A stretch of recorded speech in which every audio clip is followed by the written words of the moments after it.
That's funny. Okay, we're live, Ryan. All right.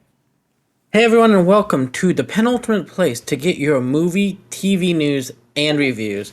This is episode 50 of the Cross Media Show, and today's topic, the Turning Red review. But before we get to our discussion, if you're listening on your favorite podcast service, feel free to give us a good rating on that platform. It helps the algorithm and helps us grow our audience. And if you're watching on YouTube, consider dropping a like, a sub, and don't forget to hit that bell to get all sorts of notifications for shows such as Penultimate Game Show, Marvel Mondays Initiative, and Anime Nation. Now, if you're watching on Twitch and have Amazon Prime, you got Prime Gaming, which means you get one free sub to give out. We'd love if you gave it to us, but if not, that's quite alright. And for those of you who don't know me, my name is Ryan, host of Anime Nation, and I got some lovely guests today to talk Pixar's latest and greatest. First off, we got the quintessential Resident Evil fan herself, Tessa. How's it going, Tessa? Going good. Sorry, I'm a little distracted right now. It's all good. It's all good. And last but certainly not least, we got editor-in-chief of Outhaven.com, the host of Spectator Mode podcasts, Keith Mitchell. How you doing, Keith? What's up, everybody? I'm doing great. Thank you for asking. Good to hear it. Good to hear it. Now we just got some light housekeeping to do before we dive on into this movie. Tomorrow, on Thursday at 6 p.m. EST, we are doing our Tunic and Strangers of Paradise in person. So get ready for that and ask us questions on SpeakPipe. Speaking of Tunic, this week's conquest is Tunic. Tune in tomorrow at 6 p.m. Eastern to see Ruben play some Tunic. And as always, feel free to drop your thoughts on any of our topics on our SpeakPipe at www.speakpipe.com/penultimateconquest. And now on to the feature presentation, which would be Turning Red. And I'm just going to start this off real easy, simple here. First impressions. Keith, what were your first impressions on this film?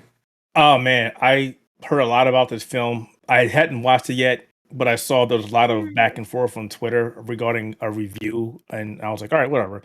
Let me watch it for myself. So I got my wife, I sat her down, watched it, and I loved it. I generally loved this movie. It was the Pixar magic that I missed for so long. It had a lot of comedy. It had interesting characters. The animation was well done, and it had two very interesting stories it was telling at the same time. So I really loved it. I love this film. I've watched it, I think, about 6 times so far. I really like this film. Awesome. Great to hear it. And we'll definitely be getting into that review you talked about a little bit later in this podcast. I didn't read it, so I'm going to enjoy this. All right. And Tessa, what about you? What were your first impressions? I absolutely loved it. I, of course, related to a good bit of it, and it was very refreshing to see a film with that kind of viewpoint. And yeah, I really appreciated it. So I guess in regards to that review, I'm the opposite. I loved it because I found a character I related to for once. But anyway, no, it was very well done. And I am right there with you guys. I absolutely adored this film. It was fun. It felt fresh. It felt unique. It was that Pixar magic, like Keith was saying earlier, that it's kind of been gone from Pixar outside of things maybe such as like Luca and stuff like that. But it really hasn't been there with it because they've been doing all the sequels, doing stuff like that. This is that original Pixar magic. It's the uniqueness of it all, the feeling. And yes, it does touch some topics and things that have rubbed people wrong way, but I think that's the beauty of this film. Is it is a film that's about a weird time in everyone's lives that it captures perfectly. It captures the weird awkwardness and everything so perfectly. And some amazing family dynamics within that. And I think it does a fantastic job, all does. And that brings us into a bit of a character breakdown, because I think the heart of this movie is the characters. The world of Toronto and the world they created is really great, but the characters are what hold this movie together. So I just want us to go through some of these characters and just what we thought of them. And the first one is going to be the main four girls. And Keith, how'd you feel about the main star cast of this, the four girls? They made me miss my friends. They really did. The dynamic that the four friends had was like what I had when I was growing up. They were always there when I was down, and vice versa. I was there when they were having issues. We always supported each other, even when our parents was giving us grief for going through school or out playing basketball. It was really enjoying to see this kind of um, character lineup, and it wasn't like they were just generic characters that just got tossed into the movie. Each character had a different background, and you can see how they brought their own differences with them. Like the main character was the mama's girl, but eventually she turned into teenager. I'm going to do what I want to do, mom, but I still love you. And then you got her best buddy, which was Mirror, which is like, I got you regardless, no matter what. And I can't pronounce the other girl's name. The Pie, I can't. I pronounce her Pyrrha. name.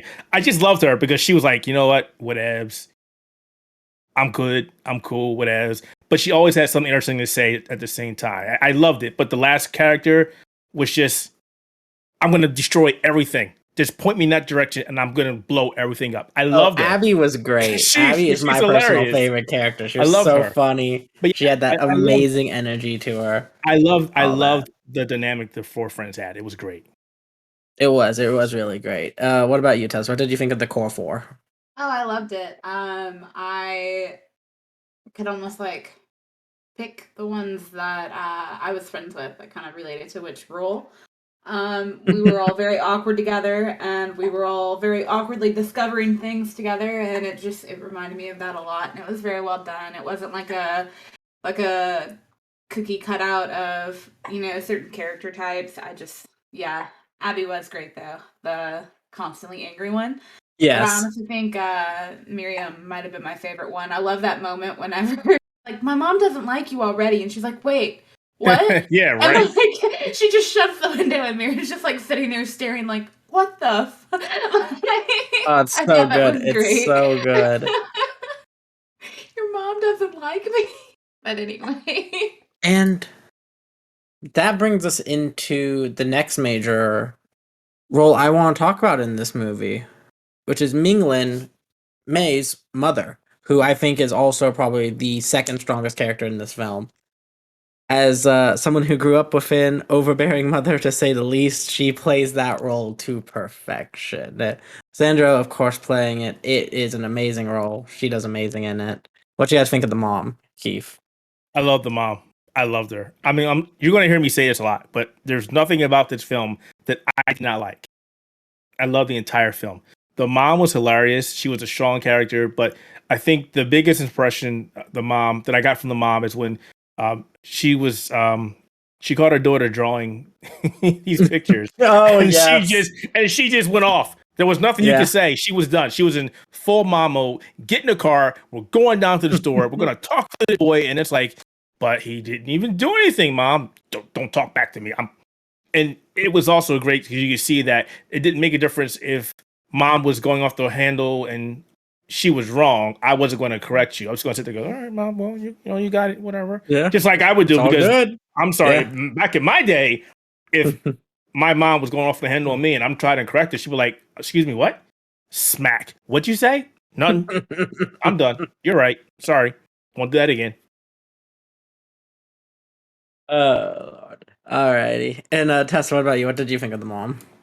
I thought she was very well done. I think that personally, maybe it's just me that thinks this, but I feel like women rather than men are more likely to carry that kind of generational trauma and inherit like very, I hate to say toxic traits, but toxic traits from their mother.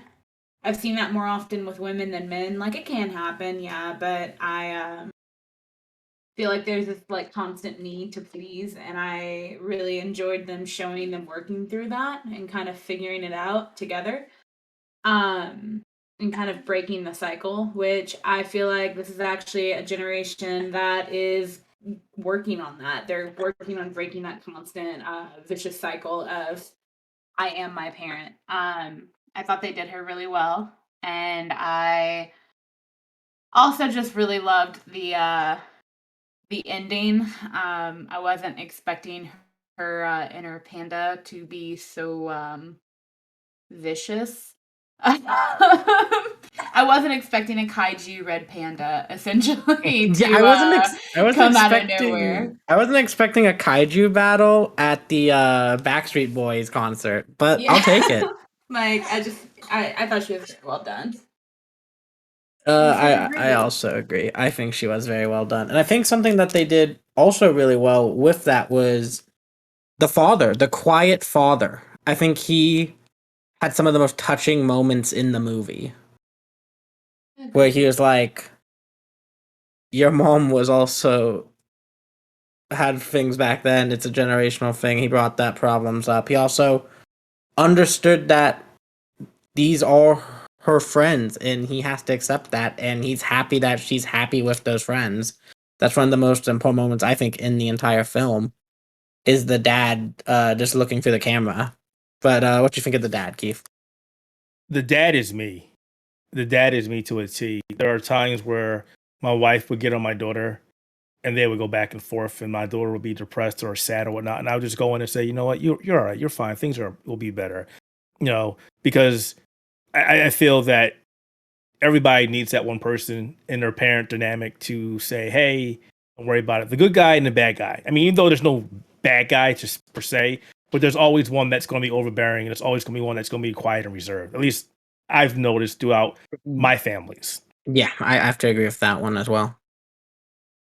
Definitely. And Tessa, what about you? What do you think of the father? He had one of my favorite scenes, which was not even emotionally related to anything. That food scene, I absolutely loved. He just got so absorbed in cooking, and like they just showed him having this like Oh yeah. extreme passion for it for like maybe 5 seconds, and then like it zooms out, and he's just like, "Huh, what?" I also really loved that they were making Bao. I felt like that was kind of a little nod to the director. Of course. I Since she forgot we. worked on Bao.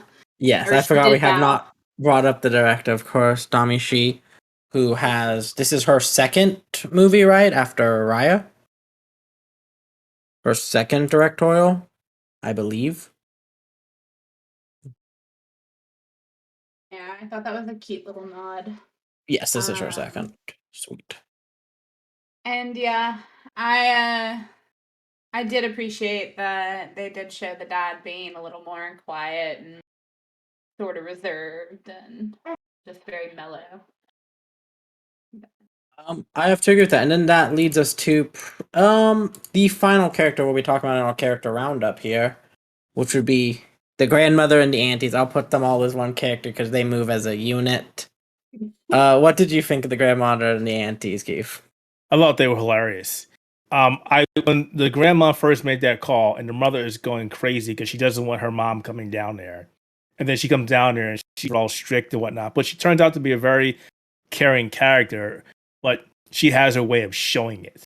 Yeah, just like I'm pretty sure we all have that character in our life that means well, but their message or the way they speak to you comes out probably not the way you want to hear it. I enjoy the fact that she did show that she loved her daughter, and I think the daughter just thought that her mom didn't care about her as much as she should have because she needed to be this perfect daughter, just like she was doing to her own daughter. But then the end, the grandmother's like, "I'm not going to lose my daughter," and she told her she showed that how much she really loved her, despite what happened to her in the past or her upbringing. And that's, and I don't want to jump ahead here, but that's part of the message I got from this film is, as we grow up, we want our kids to be perfect. And maybe sometimes we're too strict on our kids and we end up pushing them away instead of pulling them closer to each other, to ourselves. Just one of the stories I picked up from this movie. There's a bunch of them, or messages, I should say. I definitely have to agree. There's a lot for a movie that when I first saw the trailer, I'm like, okay, I can see where this is going and everything. This brought a lot of heart and it brought a lot of depth in multiple angles for all different types of storytelling within it. And Tessa, what about you? What was your thought on the grandmother and the aunties? I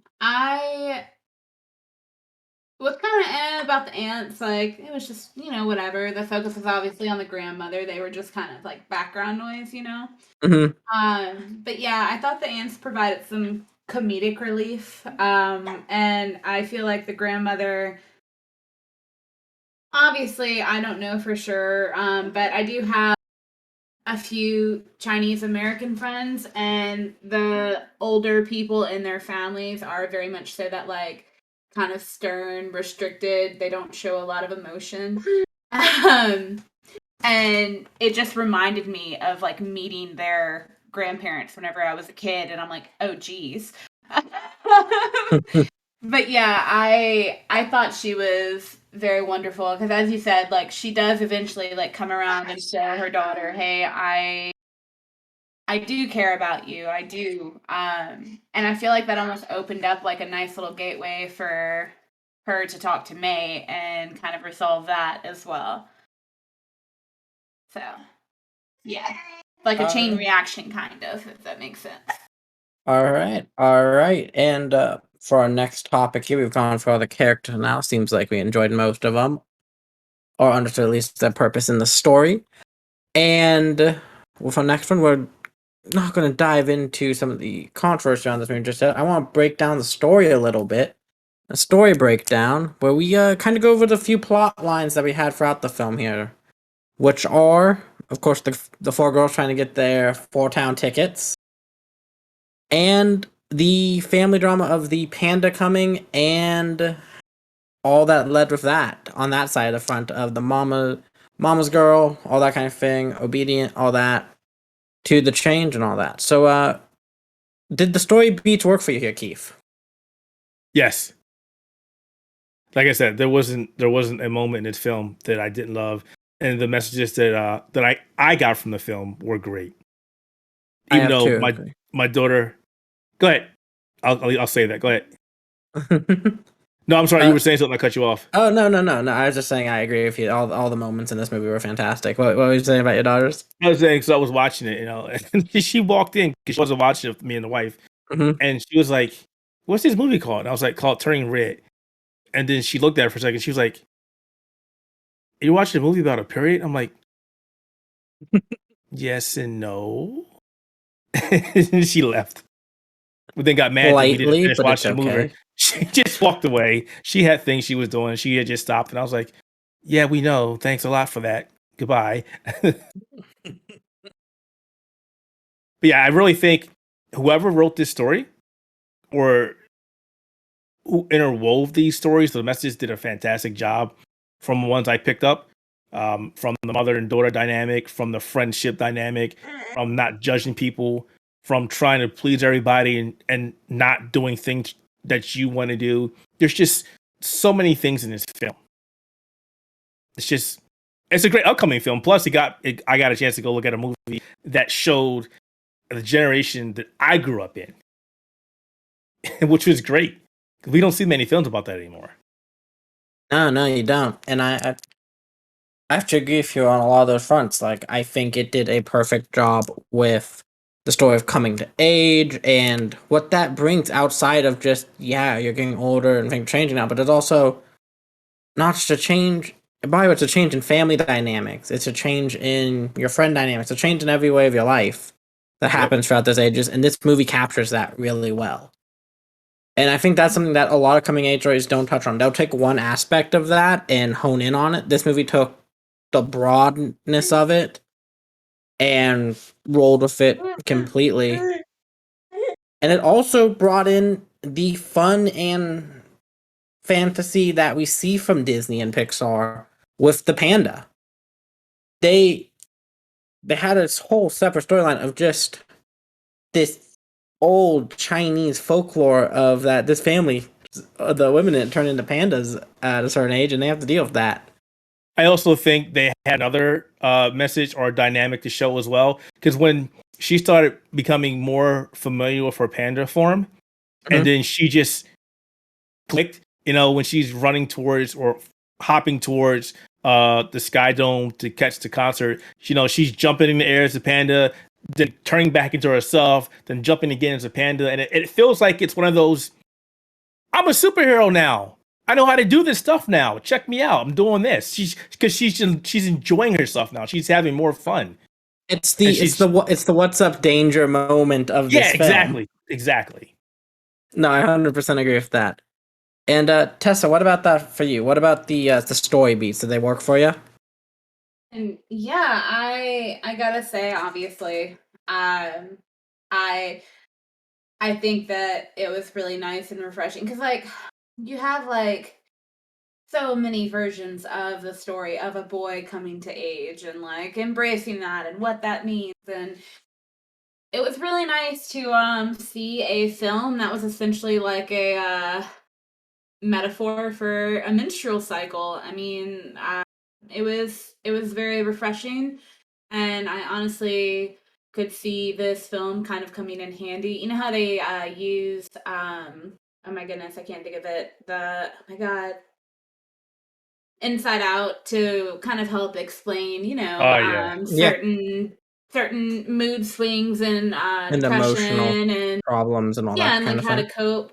I feel like this will be very useful if parents decide to use it as a means to describe and explain what menstrual cycle is and how it's a part of life. And I think from a female point of view, it's really interesting that the older generations that have the panda are very like shameful of it, and they want to keep it locked away, and like they want to act like it doesn't exist. And well, growing up, everyone around me, everyone older than me was like, oh no, we don't talk about, like, I had no idea what that was. Sorry, this is gonna be a little TMI, I guess. But that's fine. um but yeah, and then it just hit while I was playing with my male best friend in white shorts one day, and that was really fun. I was 9, no idea what was happening. I thought I was dying. Oh, And this is another um reason why I'm glad I'm a guy. I've but heard many yeah. horror stories about yeah, that. that's one of the worst ones I've heard so far. And yeah, I feel like if people were more accepting of it, say as May is with her panda and gets more comfortable, I feel like that could change the discourse. Although I gotta say, props to mom in that film for being like, I've got you. Here are pads. Here's unscented, scented. I have these with the wings. Like she was prepared. I didn't have that. I just had like a, here, go throw this on and take these, and yeah. And I never really got explained what was happening. It was just like, this is what you have. Um, this is the card you were and dealt. yeah, like I remember one time my teacher, because like I said, I was 9, so around 5th grade ish. My Mhm. teacher refused to let me go to the bathroom because she thought I was lying because that was too early to have that, which is just Good God. ridiculous. So I think that, like, yeah, there it is coming of age, obviously, but like I find it's an interesting kind of metaphor. That the younger generation is more comfortable with it. They are more embracing of it, and whenever they embrace it and they're open about it, they're suddenly a lot more comfortable and they're feeling more bold and brazen, and yeah, I think that's interesting.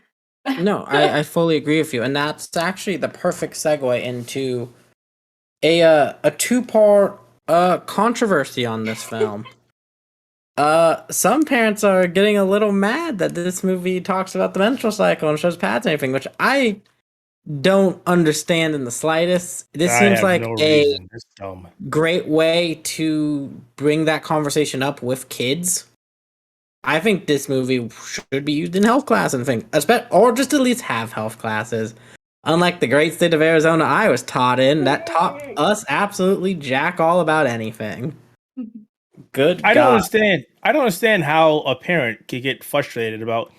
And you got to think about this. Not everybody is going to pick up on what exactly this film is about. And even No. then, you're going to get upset about something that is natural. I mean, really? It's life. It's just what happens. You should be happy that a film is breaking it down in a more easier way that's easy for you or anybody to digest versus you going to school one day and it just happens to you. You're outside and it just happens to you and you're like, what the hell's happening? Or you go to health class and they say, this is going to happen to you. And you go, Mom, what? What are they talking about? This is great. It's hilarious. It's comedy. It's a film of growing up, and it's a level of characters and And great stories.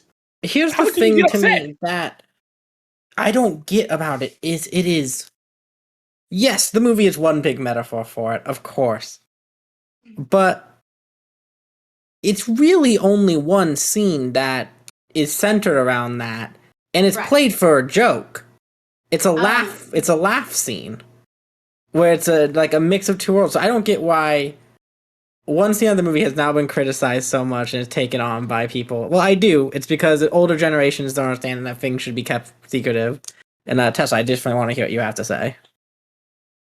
No, I was just gonna also add as far as like the other stuff, like the awkward teenage years stuff, like the fan fiction, for example. I gotta say, as someone who currently does a lot of creative writing, I started real early and I wrote some weird shit. I don't understand why everyone's freaking out about a 13-year-old girl having this like fantastical story about a mermaid. You know, like I wrote some weird shit as a teenage girl. I mean, it gets weird. Like 13-year-olds are obviously aware of like hormonal changes, and I'm not talking just girls, guys too. Like I'm not a guy obviously, but I'm sure guys have some really weird thoughts whenever they start figuring that kind of stuff out.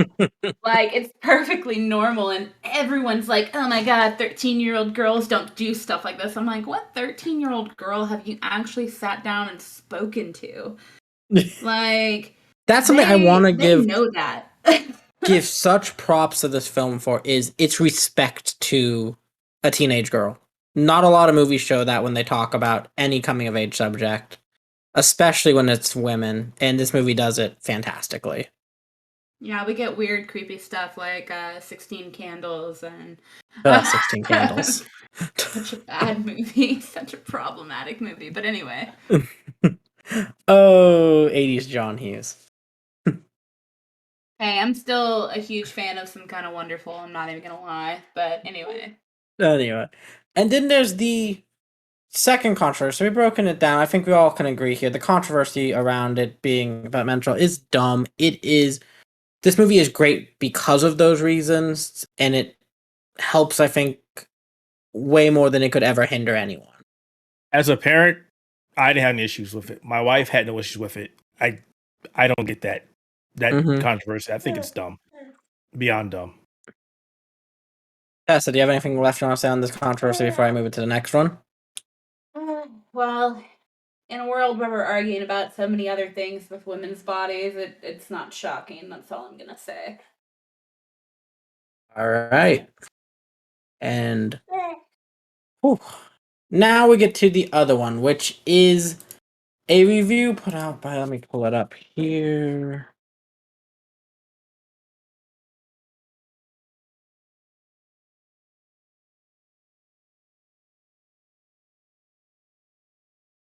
Making sure I'm thinking of the right one. Is it the one that got deleted after? The one that got deleted.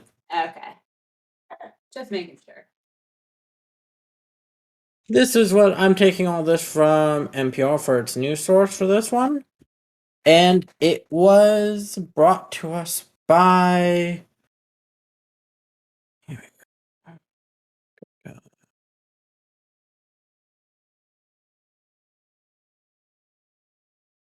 Give me the name. So Ruby is currently teething and she's like chewing / sucking on my hand. So if y'all hear something really weird, that's probably what it is. I just felt like I should preface that before it was like, Tessa. Here we go. I got it all here right now. This would be brought to us by Cinema Blend. They quickly deleted this after massive backlash online. Oh, people. By Sean O'Connor. You can't remove something once it's on the internet. You cannot. And they called this film limiting. By Rooting Turning Red, very specifically in Asian community of Toronto, the film legitimately feels like it was made for Doni Shai's friends and immediate family members, which is fine, but also a tad limiting in scope, which was their thing. And they also went on to claim that basically the past group of Pixar and and Disney films have been limiting, such as Coco, Luca, pretty much anything not based around white suburban America has been limiting to an audience. I'm glad I didn't read that review because I have words to say about that, but I probably shouldn't say it here, so I'm not going to say it. You just follow my lead and we can see where we go with this one. This review absolutely bothers me in the sense that I view cinema as something very special. The silver screen is, and it's not to be in this world of comfortability that it's to see things and feel things that are new and experience new things and be able to see new stories inside the stories you'll never be a part of. And by limiting it to what you only know, you're never going to experiencing anything more than that. Beyond the cultural racism that is there, as someone who is I am half Mexican and half Hawaiian, I can say that the movies Coco and Moana were great feeling to see characters that look like me and my family members on a silver screen. That means the world to those people. Mm-hmm. So for you to belittle that and to make it seem like it is a problem against Disney, it's just wrong. It's wrong, and it's just not how it is. Let's just call it what it is. It's racism. It's racism. Call it what it is. It's racism. It's racism. That's all it is. Not to derail the conversation, but I have a tangent to go talk about as well. And I'll just go off of something that I've been dealing with for a while. Not me directly, but for people of my color, Black people. So we'll use the gaming space as an example. We've always complained that there's not enough Black characters in video games, or there's not enough features to make a Black character in video games, like hair, facial features, things of that nature. Capcom's been doing it for a while, but I think they learned their lesson. So the most recent thing has been Elden Ring, which is one of my favorite games of all time. But as I went through the game, because I had access to the game early, I went through the character creator, and I was like, look, there's literally no hairstyles in this game for a person of color. There's none.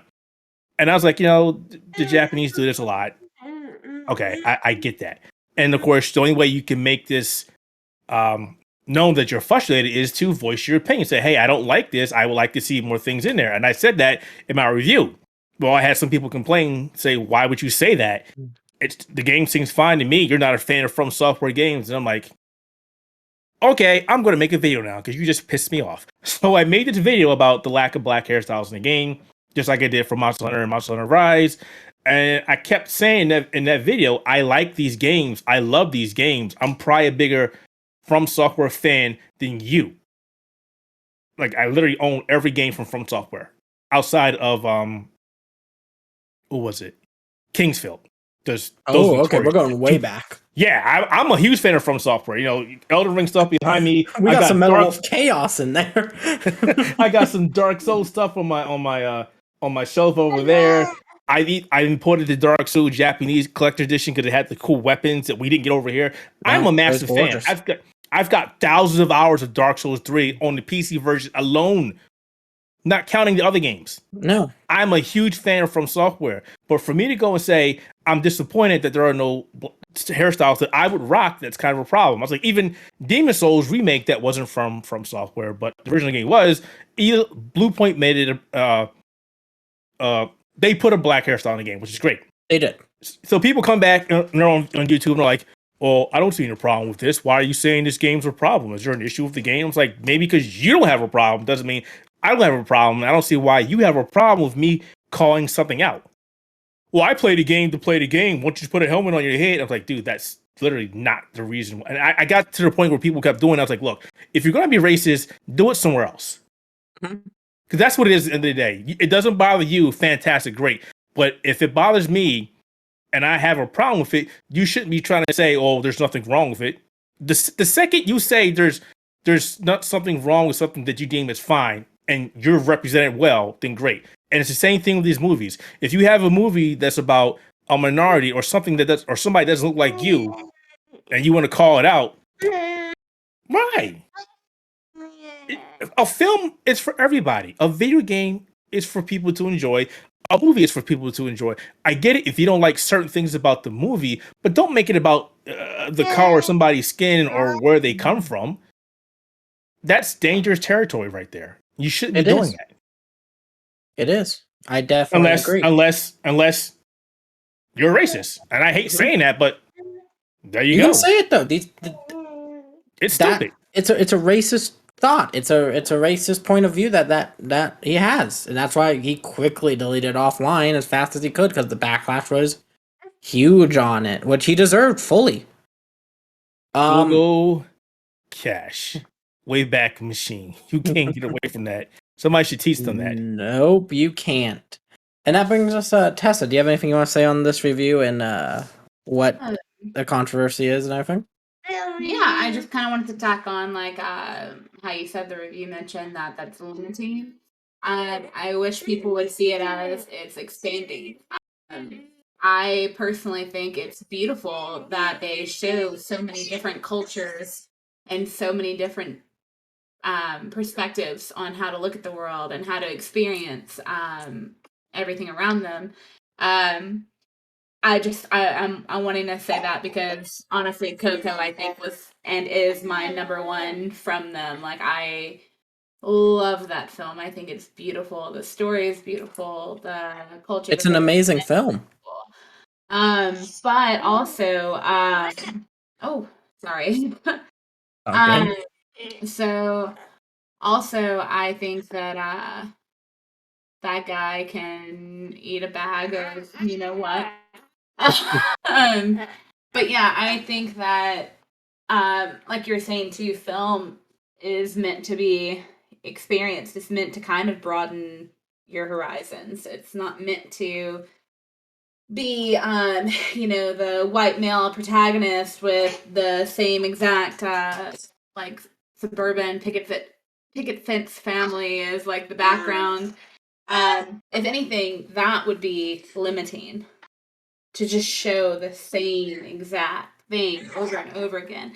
Which I have to say, Disney, there's another thing they do that I really love, and I know Eric's talked about this before. The newer Mickey Mouse shorts that they do a lot of culture representation in that. It's wonderful.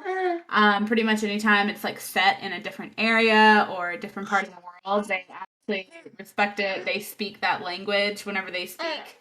And I just really like that. I know Disney has its problems currently with what's going on in Florida, but also that will be touched on right after the start. They are also getting better at representing actual like cultures and people. So yeah. I definitely have to agree with that, and I agree with pretty much everything you said here, but I do want to touch on the Florida thing for a hot second here. And that would be Disney's been pumping a hefty amount of money into the Don't Say Gay bill down in Florida, which is harmful against young children of LGBT, and yeah, so they also a lot of the animators have come out and spoken against it, a lot of their creative staff, because fun fact, a lot of them are LGBT, and that rubs them very much the wrong way, and they pretty much to deal with it sent out a "we're sorry" email. So there's lots of great handy people who are doing live streams, doing charity auctions, doing all sorts of things to raise money against it and to say that we may have worked for this company and we may have done some stuff for them, but we don't agree with it, and here's ways to help against it. Such as the creator of the Outhouse, Ron Terrence, who did a charity live stream a couple days ago, and other creative people who are working for Disney. Can I just say, I am so disappointed with Florida. Not just with this, with everything they've done. Oh yeah. It's like either every other day there's something that Florida is doing. It's something that the governor is doing, and it's like, can you be any more blatant on how dumb you are about the things you're doing in this state? Seriously, this bill is ridiculous. It has no meaning. It doesn't need to be there. A bill should be of something of importance. This is important. This is childish. It just shows you what kind of government and leadership we have in that state. This is dumb. It is. It's 100% is. It is absolutely idiotic. It rubs me the wrong way on a lot of different ways. But most of all, it is bigoted, it is idiotic, and it is sad that Disney is giving money. I understand Disney, you have a big stake in Florida. You pretty much run your entire tourism out there. But do better. That's all I ask from you. You give me these amazing films and these amazing worlds that I love dearly. Do better. Yeah, don't be coming back and saying we're against certain things after pressure to make you do it. You should be at the forefront. No. You're a place that people come to enjoy themselves. Everybody, straight people, you know what, gay people, everybody. And then you want to do this nonsense? And now they're trying to think it's okay because they have let a same-sex couple kiss or date on different animated shows they have or movies, and I'm like, that's the bare minimum here. Nope. You've given hundreds of thousands of dollars to a terrible cause. You got to do more than that. It's also, I don't. No, go ahead. I'm sorry. Go ahead, Tessa. I was just saying it's also interesting to see how their politics play out compared to their like they realize they still can make money off of it. They have gay pride merchandise that goes out in Walt Disney World, like the rainbow colored merchandise. Yeah, they're on my pin boards back here behind me. There is a rainbow Mickey that I bought during Pride when I was there. Yeah, they are very much so. Hey, they're capitalistic pride. We support this. No, we actually don't. And it's just a really unfortunate thing because not everyone pays attention to the news, and some people really do think that Disney is like perfect and they do no wrong because look at them, they're selling Pride merchandise, they're open and accepting and welcoming, and you get where I'm going with that. It's just, I completely understand what you're saying, and to close off this one part of surprisingly for a movie about a girl turning into a panda, it has brought up a lot of controversies among it. To close off this one, do better, Disney. I expect better from you. You make worlds that are inclusive and open and beautiful. See that in the people in the real world and treat them with the respect you can treat animated characters. That's really what I ask from you. And last but not least is, on the way Disney of treating people, Pixar, you just don't get to go into theaters anymore, I guess. You have been limited to Disney Plus. These people have not had one of their movies in theaters since Onward, which I believe was 2 or 3 movies ago. You know what? I'm fine with that. I'm fine with that. Are you? Yeah, I am. For right now. For right now. For where we are, for where the world is right now, I'm fine with that. You see, I don't know if I am, because I don't want to see Pixar become the studio that they had carry their back basically throughout the 2010s. Anything post Disney Renaissance to Frozen. Pixar is what carried them. It was the Toy Story, it was Finding Nemo, Incredibles, Ratatouille, Up. It was that amazing run of Pixar films throughout the 2000s to the 2010s. That led this company. These people deserve to see their name on the big screen. They don't deserve to see it at home when they're told they will see it on the big screen. No, I agree with that. The only reason why I say I don't mind right now is because we're still in the pandemic mode. Oh no, I 100%. I really want them to go back. Pandemic. All movies should be in the theater, but during this pandemic, I think that any movie, not just this movie or any Pixar movies, should be an option to see from home. That's just it. I can agree with that. Like the Batman. Batman came out, and I'm going to see it, but I'm not going to the theaters because I don't think that we're ready. So I won't go to the theaters. I'll miss out on something great. That's fine. But this is just me. I've seen enough people in my area that I know are not vaccinated and are out and walking around, no mask, I'm like, you know what? Nope, I am fine. I guess that's very fair. I live in a very liberal area, so it's full vax, full mask everywhere. So it's something that kind of has left my realm of thinking. But yes, no, because of that. When I go to Best Buy and I'm like, me and my wife are the only people with masks on, I'm like, outside of the employees, like, oh, You can't tell me all you people are vaccinated. Yeah, no, I didn't. I did not think about that. Yeah, Oh. I wait tables for a living. So, and Ooh. I'm in Louisiana where masks don't exist and the vaccine is a government ploy to population control. And I think that I've just kind of given up on it. I'm vaccinated, I'm boosted, I've had COVID, so I also have that natural immunity in there. And I just gotta kind of hope for the best. But I will say, I'm okay with things being available to watch at home because I have a 5-month-old, an almost 5-month-old, and I know that's kind of selfish to say it like that, but I think it's kind of nice, and I No, it really isn't. wish completely that understanding. film studios would realize that people are just as willing to pay the same amount to see a movie at home that they are to see a movie in theater. I still haven't seen the Batman. I really want to see this the is Batman. a holdout. It's a holdout. Movies are a holdout from past generations where we all went to go see stuff. We're in a generation where we have the technology to watch stuff at home. We've seen it multiple times over, but because I don't want to go into it all, but because of greed and how the movie associations work, we got to give them the theaters. We got to line our pockets with money, and then we'll eventually let you take it home. But some films have already shown that if you bring it home, they do well regardless.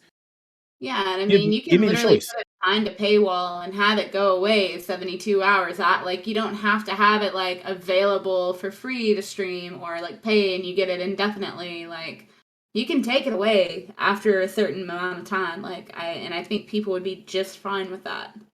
Yeah, No, I I agree with that. completely agree. I watched a brand new movie last night just because I could rent it on Amazon for $5.99 or $10.99. I think it was $10.99 rent, and I had no problem with that because I could do it from the comfort of my home in my recliner. So I Yeah, definitely do agree with you on that, and I agree with you guys that yes, at the moment movies should be at home and in theater, but I do also agree with the people over at Pixar that are worried they have now become just a part of Disney Plus, and it's just, oh, you pay for Disney Plus, you get the Pixar films. I can see how that can be kind of demeaning and kind of sad when you put all this work in and you don't get that theatrical feel of watching a movie. I would say that if that continues to be the thing, even after we eventually go back to theaters, I can see people that are in Pixar leaving and starting their own studio. Oh, I could definitely see that. And some of those people have gone off to do some really great things. And what was that other animation movie? When They did it come did out? Ice Age movies. Oh, isn't that just DreamWorks? No, no, there's another company. Or is that Sony? I need to look it up now because now my brain is going. I know Hey, Sony remember? Animation does stuff. Yeah, Sony has their own. Who is that studio? those There's another movies are studio. like a guilty pleasure of mine. They're like Sky something. Oh, Skypoint. Or Sky Blue? Skypoint? Yes. Sky Blue, I think it was. Okay. Yeah, Blue Sky Studios. Didn't they go under, or did somebody pick them up? They got bought. They were under Fox, and then Walt Disney bought Fox. Has them. And so that's what I was getting at. So Disney has another animation studio as well. Yeah. Which I think they have still pumped. I think they didn't put out an Ice Age movie? It was terrible. That's hilarious. I didn't even watch it. Neither did I. It was not good. I like the first one a lot. After that, I'm like, eh.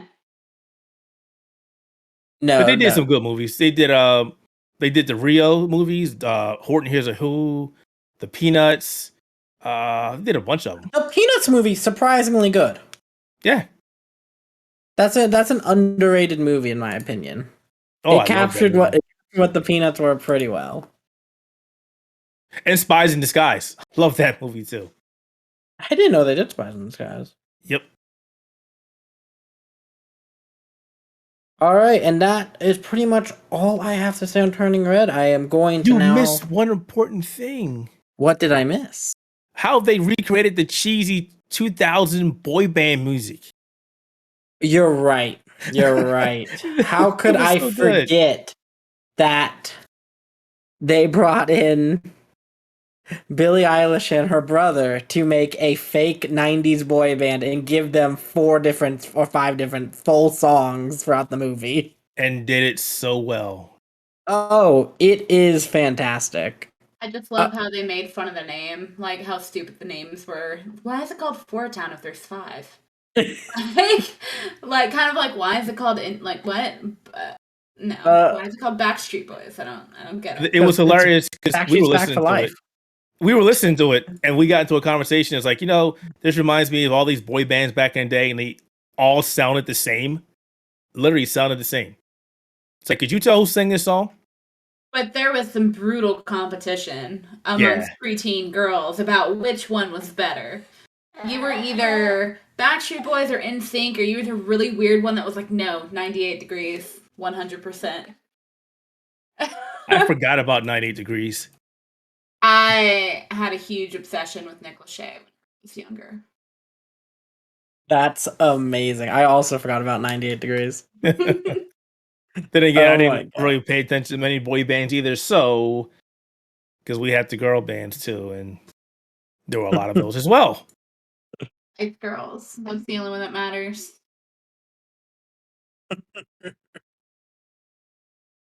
I bring that to our final thoughts on the film.